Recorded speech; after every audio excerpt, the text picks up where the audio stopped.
Welcome back, MTG Joe here. Today we're going to be doing another installment of the weekly meta breakdown where we look at the top performing decks on the MTG Arena ladder. This video is going to be a combination of both Explore, Best of 1, and Best of 3.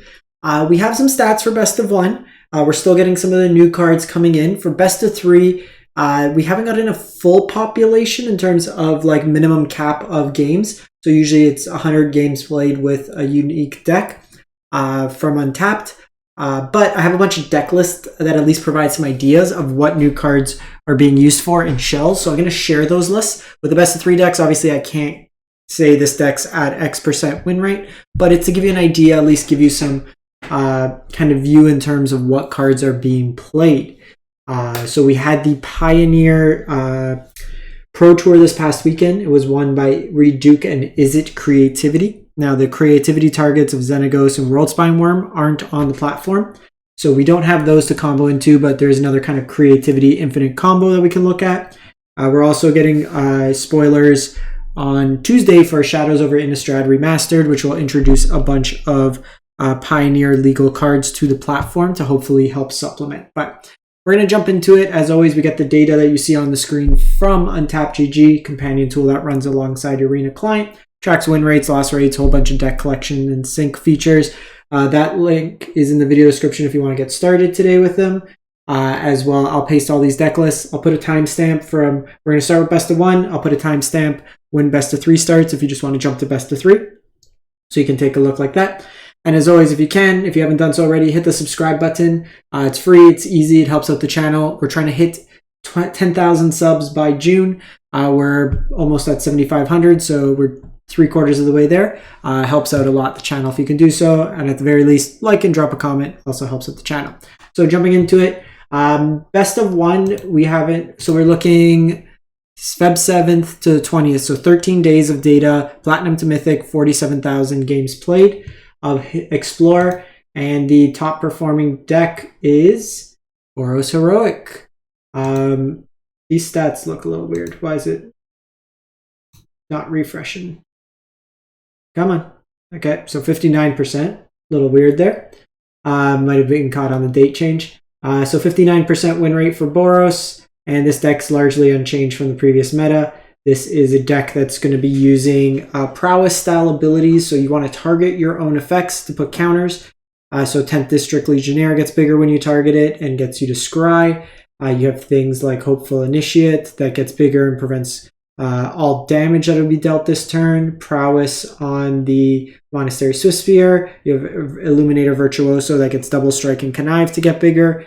And then Dreadhorde could flash things back. You have like Ancestral Anger that draws you a card, gives you trample and a boost and draws a card. So lots of ways to just draw cards, put counters on things. You have like a damage-based spell and Reckless Rage, trample again, and Invigorated Rampage. So trying to make a really big creature and then just kill your opponent out of nowhere. And then you have God's Willing for protection as well. Jingantha Companion in this particular list. We then go to Mono Blue Spirits. So this is kind of a tempo control deck. Again, no real changes since the new meta. This week's going to be kind of staticky in a way. There's some new cards. There's a little bit more diversity in best of 3, so you can also take some ideas from that. But basically you're playing spirits out that take advantage of Lord style synergies and like Supreme Phantom. Rattle Chain can be used as protection as well as making your spirits have flash. You're trying to put like either Combat Research or Curious Obsession onto one of your spirits, and then you draw a bunch of cards. Mausoleum Wanderer's protection. You can like pump mana into Ascendant Spirit to get it bigger. You have counter spells and Lofty Denial Geist Snare. Shackle Geist lets you tap down attackers or blockers, and then some interaction in the form of Brazen Borrower. You have a Snow mana base to accommodate the Ascendant Spirit, which also gives you access to Faceless Haven as a creature land, and then Otawaro for bounce. A deck that we don't see too often in best of 1 is Azorius Control, but this one's got a 61% win rate. I'm not too sure, like Boros Heroic was showing 68 here. Same with the Mono Blue Spirits, but they kind of got dropped down from when I was opening it up. But Azorius Control, 61%. So this was a deck that was played a bit at the Pioneer Pro Tour, and it's pretty much 1-for-1 between the formats there. We have Wandering Emperor, we have Teferi, Hero of Dominaria as your kind of planeswalker conditions. This version, because you're playing best of one, there's a lot more low to the ground aggro, so cards like Temporary Lockdown do a hell of a job against things like Spirits, Boros Heroic, because it doesn't target, it's like a sweeper, so this kind of provides that almost like Anger of the Gods style 3-mana sweeper that you wouldn't normally have in these decks. If you run into like the mono white humans deck, if they have Thalia on 2, it also allows you to just kind of deal with portions of their board early. A bunch of spot removal in March of the Otherworldly Light, Fateful Absence. You have access to Wandering Emperor to pick things off. You have Sweeper, Supreme Verdict, Temporary Lockdown, Farewell. Counter spells of many. Censor, Dovin's Veto, Absorb for the life gain as well. Card Advantage and Behold and Memory Deluge, and then Shark Typhoon as either like the hard cast version, the cycle version. To kind of win, you have a Hall of the Storm Giants and Castle Ardenvale as alternate win conditions. And then if you really want to get cheeky, you got a 3/2 Cat Beast in the Companion Zone. There's no other creatures in the deck, so it allows you to use Kahira Companion. Oh, that's why. There's 2 versions of Mono Blue Spirits. I clicked twice. So pretty much the same, just more Lofty Denials in this version, no Brazen Borrower, some Spell Pierce. So pretty much the same deck. This version's got a higher win rate, so go with the version with the higher win rate. We then have Golgari Elves. So I noticed like in the best of 3, there's a Tyvar version, basically this deck with Finale of Promise, and then Tyvar with Circle the Dream Druids. This was 55%. The other one was like 48%. This just is kind of the spammy Elves deck. You're generating lots of mana. Elvish Mystic, Llanowar Elves, Jaspera Sentinel, Lord Effects and Leaf Crown Visionary, Elvish Clan Caller, War Master, Dwindlin's Elite make you a bunch of creatures, and then Realm Walker for card advantage. Coco finds everything, and then you have Shaman of the Pack that lets you basically dome your opponent. They lose life equal to the number of elves you control, so it's kind of like a fireball that can hit your opponent. Bunch of duels in the deck, as well as Nykthos to generate a whole bunch of mana since you have tons of devotion in terms of your creatures. Every land taps for green, so you don't have to worry, and then it's just kind of a splash for the Shaman of the Packs included in here. We then go to Abzan Greasefang. So the version that did well in the Pioneer, it was playing Vessel of Nascency and Traverse the Uvenwald, which are Shadows over Innistrad cards, which you might be getting. The Traverse lets you find a creature, so you could always find the Greasefang. Then it was playing Scuttlemutt, the 2-mana artifact creature. So they configured their deck a little bit different. There was no Stitcher Supplier, there was no Rafine's Informant, I don't believe. Or there might, oh no, there's no Satyr Wayfinder, there was Rafine's Informant. But since we don't have those cards, you're basically using self-mill style effects, Stitcher Supplier, Satyr Wayfinder. You mill over your deck, you mill any of these artifact vehicles in, you play Greasefang, Reanimate, Attack. Parhelion lets you hit for 13 in that combat step, which is oftentimes enough to win the game.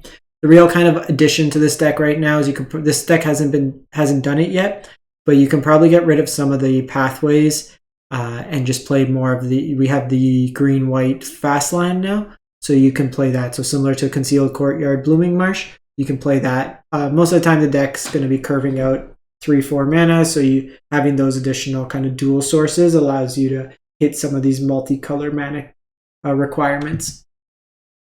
Then go to Selesnya Angels, another deck that very similarly could add in the new dual land. I'd probably play it over the Overgrown Farmlands as a 4-of. This just allows you again to have another access to another one of these lands. I'd probably actually just trim a Nykthos, cut these 3, play the fast land. You want to be able to curve out 1, 2, 3 and not have tap lands on your first few turns. This version is on the kind of 7 Cocos, Kayla's Reconstruction, serving as another kind of additional Coco style effect that can also hit the portable holes. You're trying to gain a bunch of life with this deck with like Righteous Valkyrie, Bishop of the Wings, and then generate a bunch of tokens. This version is also playing Resplendent Marshal. Enters the battlefield or dies. You may exile another creature from a graveyard. When you do, put a 1/1 counter on each creature you control other than Resplendent Angel that shares a creature type. So just another way to kind of add some extra power. It's another angel for 3 mana.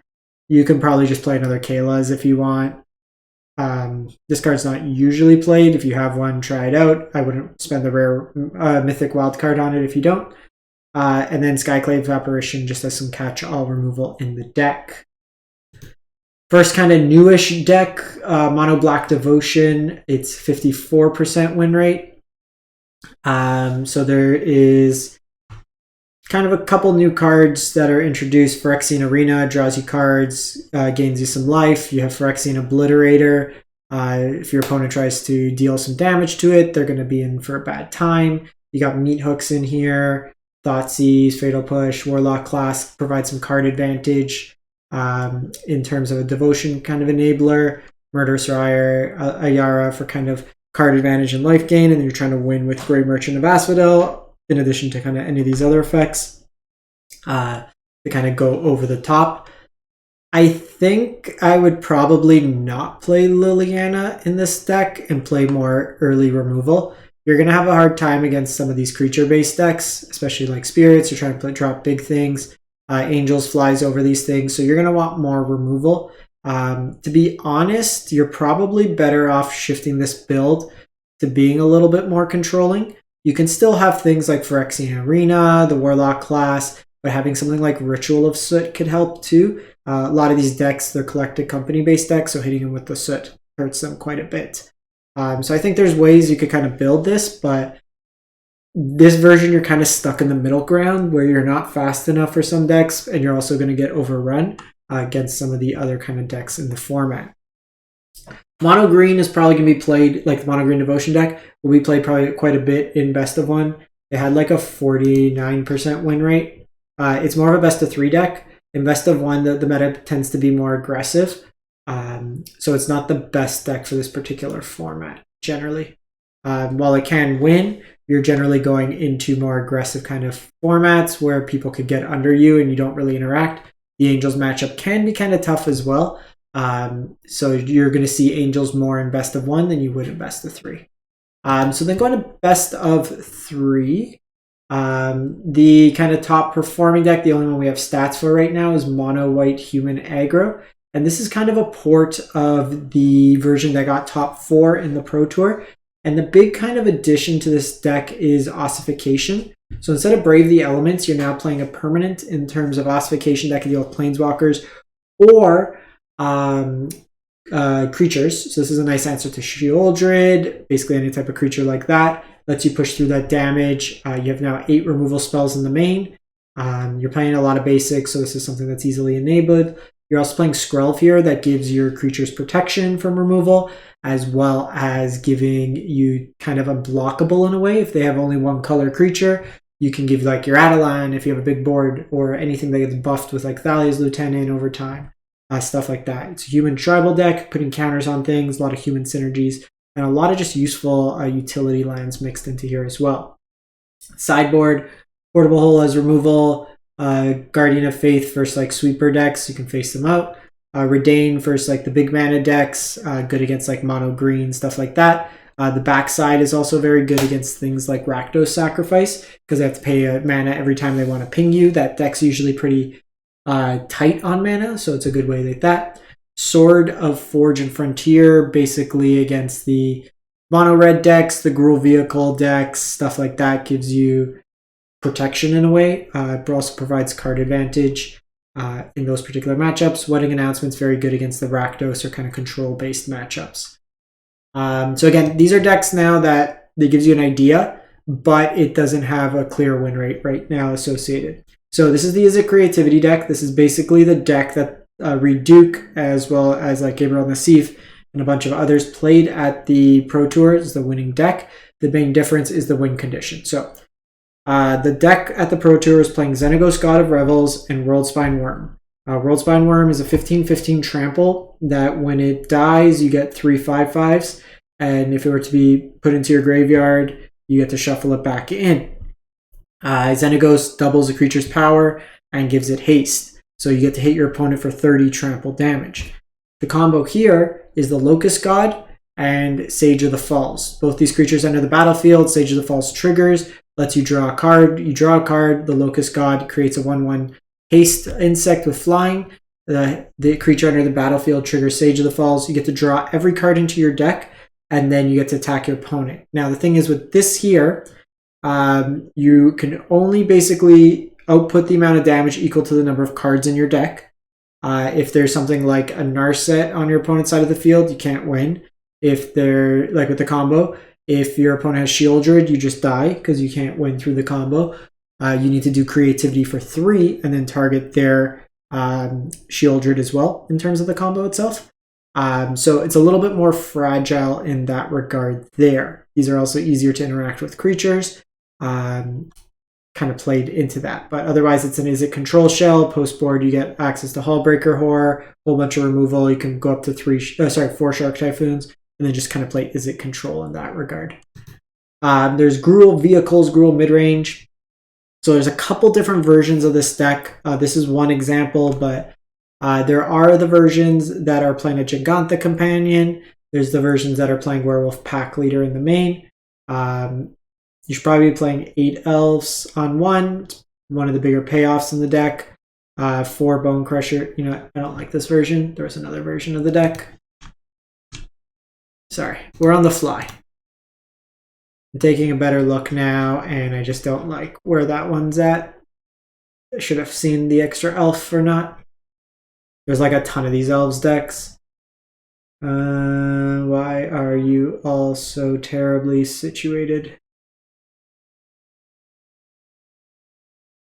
Are they all playing now, 7? Alright, well, give you an idea. I don't know if I love this configuration. I have this deck in paper, like components of it, but there's every week this deck kind of changes in terms of some of the numbers. It's been as high as 4 Crone Wars main. It's been as low as 1 to 0. Sometimes they're on Pack Leader. Sometimes they're on 4 Obliterating Bolt Scavenging Ooze main.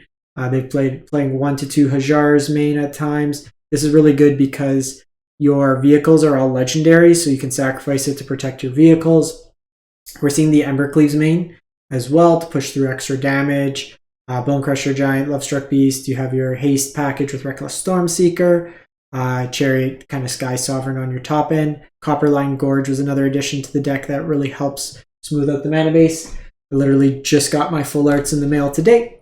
I also got my full art Thran. But then you have your kind of removal package. You got your Rending Volley, Shapers, very good against like Rakdos decks, stuff like that. Fries, Liberators to blow out stuff. We're seeing Cankerbloom being played in this place.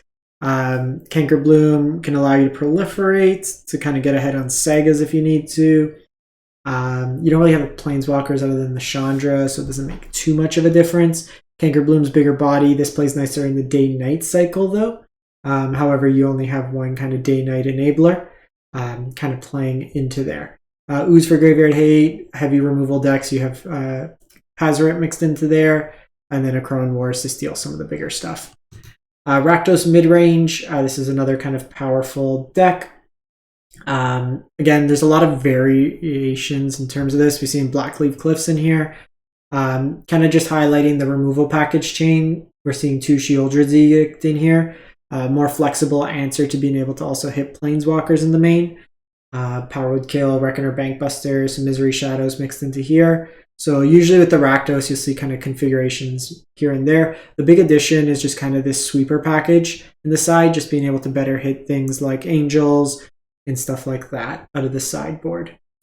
We then have Mono White Midrange. So kind of like similar to the standard deck. This is however, this one's an 80-card Yorion Blink pile. So it's got Elish Norn in here, double you enter the battlefield triggers, Elspeth Conquers Death can get back things. Eternal Wander, Lay Down Arms is removal, Ossification is removal. You can blink the Ossification with Yorion to reset it. Touch the Spirit Realm can also blink your creatures. A bunch of like ETB effects, Charming Prince loops with Yorion, Wandering Emperor in there, Karn with a Wishboard package similar to the mono green version.